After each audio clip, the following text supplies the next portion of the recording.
salam sejahtera untuk kita semua. Om Swastiastu, Shalom, Namo Buddhaya, dan salam kebajikan. Jadi di sini kita berempat akan mendiskusikan tentang pengembangan potensi pada remaja.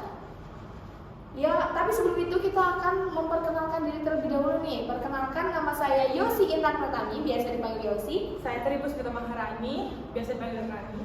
Saya Yasmin Alfa Alnati, biasa dipanggil Fael. Saya Tio Lailulu, bisa dipanggil Tio. Nah, jadi pembuatan video ini itu bertujuan untuk pemenuhan tugas mata kuliah Personal Development yang diampu oleh Bapak Agung Sulistyo SE MM CHE. Oke, langsung aja ke topik pembahasannya ya. Pertama kita akan membahas tentang pengembangan potensi remaja. Jadi pengembangan potensi remaja itu apa sih, Rani? Oh, jadi kalau yang aku baca dari Kemendikbud ya, jadi potensi diri adalah semua kekuatan, kelebihan, dan kecakapan yang dimiliki oleh seseorang, baik yang dibawa sejak lahir atau genetik, maupun yang diperoleh dari pengalaman dan pendidikannya. Nah, potensi diri ini juga ada jenis-jenisnya loh. Jadi ada kecerdasan intelektual, emosional, spiritual, sosial, diversity, bakat, dan juga minat. Oh ya, benar banget sih, ada banyak banget jenis-jenisnya ya ternyata ya. Nah, kalau untuk langkah-langkah mengembangkan potensinya itu gimana? Nah, jadi kalau kita berbicara tentang potensi diri ini ya, Iya. hal paling pertama yang perlu diperhatikan adalah apa yang dikuasai dan diminati oleh remaja tersebut. Oh, berarti itu kayak kita harus mengetahui dulu nih, mengenali Iya, diri dulu, mengenali potensi minat. kita itu apa. Oh, iya. Ini kalau menurut aku ya susah nggak sih buat kenalin diri sendiri itu? Bener, kalau menilai diri sendiri itu susah banget. Tapi kalau menilai orang lain itu baru gampang. Gitu kan? Iya sih, betul. Tapi nih guys, ada banyak di internet tuh tes-tes yang bisa mengenali kepribadian kita. Contohnya seperti tes MBTI. Nah, tes MBTI itu bisa menjadi metode belajar mengembangkan potensi dalam diri kita sendiri dan juga mengenali diri kita. Tapi tes MBTI ini di kalangan anak-anak sekarang tuh buat ajang pamer doang, kayak MBTI itu apa sih? Kalau aku MVP. Oh, malah jadi kayak zodiak gitu. Iya, 11-12 malah. Kayak jadi keren buat keren-kerenan gitu ya? Oh iya, padahal tes MBTI ini penting banget loh ya buat kita mengetahui apa sih kepribadian kita. Terus kita jadi tahu kayak metode belajar kita itu apa lewat tes MBTI itu, tapi malah sayangnya digunakan cuma buat keren-kerenan, cuma buat kayak gitu doang. Ya sayang banget sih. Nah, kalau menurut kamu sendiri Tio, kalau mengembangkan potensi remaja selain dari mengenali diri sendiri itu apa langkah selanjutnya? Kalau menurut aku ya dengan salah satu caranya dengan kita melakukan hobi. Oh iya, kenapa? Ya karena hobi itu kan sebagai salah satu pendorong motivasi, apalagi untuk remaja ya, untuk maju gitu. Terus sebagai sarana hiburan juga, sarana mengekspresikan diri, mengembangkan diri, mengembangkan bakat, keterampilan, dan sebagai hiburan dan relaksasi juga. Berarti itu bisa menjadikan pengembangan potensi diri melalui hobi ya? Kalau menurut aku ya sangat bisa, karena kita melakukan hobi kan melakukan kegiatan yang kita sukai gitu. Terus tentu saja membuat kita lebih fokus gitu. Oh iya, buat kita jadi mengembangkan diri. fokus mengembangkan diri, fokus ke arah Iya, positif iya, gitu ya. betul. Oh iya, benar. Tapi kalau hobi tidak didukung sama lingkungan itu juga susah. Iya. Apalagi privilege tentang ekonomi.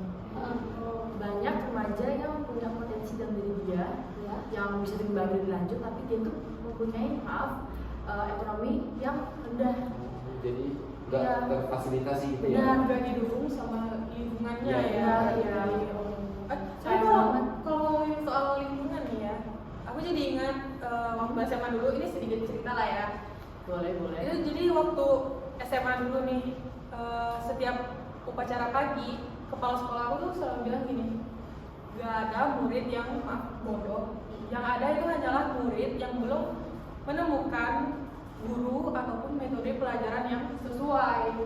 Nah, dan menurut aku ini fakta. Karena aku ngerasain sendiri. Jadi waktu itu ya, aku belajar bahasa Inggris minat dan wajib. Ya. Pelajarannya sama-sama bahasa Inggris. Yang beda hanyalah guru dan metode pembelajarannya tentunya. Nah, waktu belajar bahasa Inggris wajib, ini aku merasa kayak, wah, ini bahasa Inggris nih aku banget gitu, kayak seneng gitu.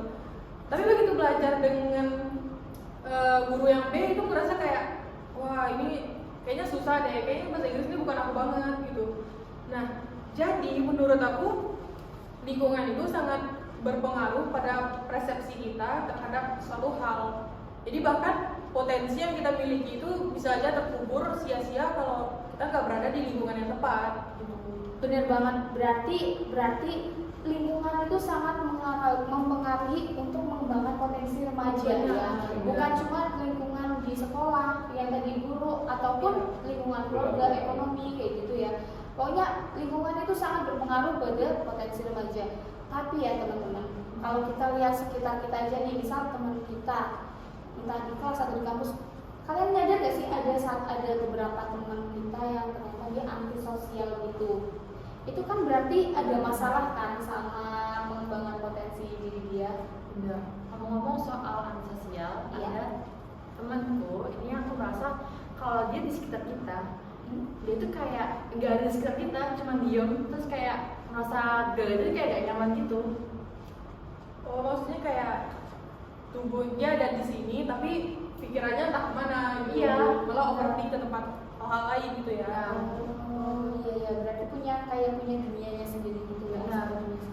Itu malah menghambat banget nggak sih? Maksudnya Iya. bukannya fokus ke apa yang kita lakuin sekarang, itu malah overthink ke hal-hal lain gitu. Benar. Itu malah kan kadang nggak penting gitu. Iya. Itu kalau menurut kalian itu dia karena trauma nggak sih? Bisa jadi Bisa sih. jadi Iya. sih, trauma mungkin takut atau enggak dia takut tidak diterima di lingkungan yang Iya. padahal kalau dia mau masuk ke lingkungan tersebut dia sendiri aja nggak sih kayak teman-teman pasti bakal mau menerima dia kok welcome gitu kalau dia mau terbuka sama Iya. teman-temannya gitu. Tapi bisa jadi trauma karena dia pernah dibully. Oh iya, Oh, iya. banyak Iya. kan gitu kan. Nah iya, jadi kayak takut mendekat gitu, membatasi kita sama dia. Ya, berarti sebenarnya kayak itu adalah dari kesadaran diri kita sendiri nggak sih? Entah itu kalian punya trauma atau apapun, mumpung kalian di lingkungan baru nih ya, kalian tuh seharusnya bisalah mengembangkan diri kalian, jangan kayak takut atau terbelenggu pada hal-hal tersebut gitu ya. Benar. Harus berani. Harus berani. Oke. Jadi itulah pembahasan dari kami mengenai pengembangan potensi remaja. Dari yang pertama itu apa sih definisi potensi remaja, kemudian jenis-jenisnya itu ada apa aja, sampai langkah-langkahnya ya, kita harus mengenali diri, kemudian hobi itu mempengaruhi, lingkungan juga mempengaruhi, dan ada beberapa hal yang menghambat pengembangan potensi remaja gitu ya. Jadi kita juga harus punya solusi, antara lain yang tadi kita harus kesadaran diri kita sendiri. Lalu juga kuat diri nyaman. Iya, berarti Apalagi kita udah remaja guys, kita butuh teman untuk ngobrol, biar biar lebih luas lagi ya Benar. pertemanan kita. Kalau kenal lingkungan baru gitu ya. benar. Iya, betul. Oke. Supaya potensi kita lebih tergali lagi. Benar. Benar banget. Jadi kita intinya gak usah takut nih untuk mencoba hal-hal baru. Iya. Iya, betul. Intinya kita harus berani untuk mengembangkan potensi diri kita karena itu juga berguna untuk diri kita di saat ini maupun di masa depan. Oke. Mungkin itu aja ya pembicaraan kita mengenai pengembangan potensi remaja. Nah, silakan teman-teman bisa memberikan komentar atau menambahkan atau mungkin menyanggah jika tidak apa-apa ya. Jangan lupa subscribe juga. Oke, terima kasih sudah menonton. Sekian dari kita. Wassalamualaikum warahmatullahi wabarakatuh. Bye bye.